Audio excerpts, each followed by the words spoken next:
the opposite is true on the other end when you talk about exports to Russia. The biggest exporter, according to the Congressional Research Service, of high-tech goods, semiconductors, electronics, and things like that to Russia is not the West, it's China. And yet, despite the Chinese government urging companies not to be dissuaded from trading with Russia, major Chinese companies have ceased their trade into Russia. Whereas these countries are happy to continue buying oil, they're not willing to sell their high-tech goods like semiconductors and whatnot into Russia. And this is where the pragmatism comes in. When it comes to energy, these countries are highly dependent on continued supply of preferably affordable oil, especially in their current economic circumstances, and oil is a hard good to replace. And Russia is a major supplier that is difficult to replace. So it makes sense to continue buying the oil and tell the Americans to rack off.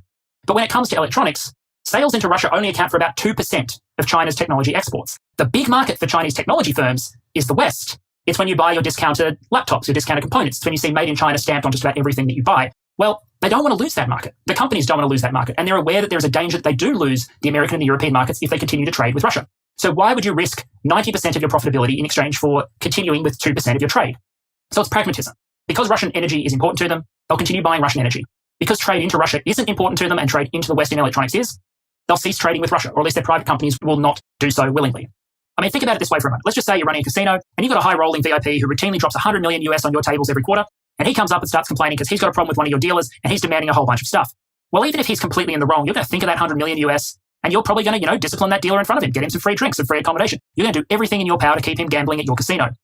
But if a bloke playing the 10-cent pokies downstairs has a problem with one of your security guards and starts making demands, well, you're probably just going to have him quietly escorted outside. That's kind of what's happening here. In the energy market, Russia's the high roller. India and China have every incentive to do what it takes to keep the supply of cheap energy flowing. Emphasis there on cheap. But when it comes to the electronics as an export destination, for example, Chinese electronics companies, Vladimir Vladimirovich is the bloke putting his pension money into the 20-cent slot machine. They can kind of do without him. Because if you want to make a fortune selling high-priced consumer electronics, you're selling that to the Europeans and the Americans.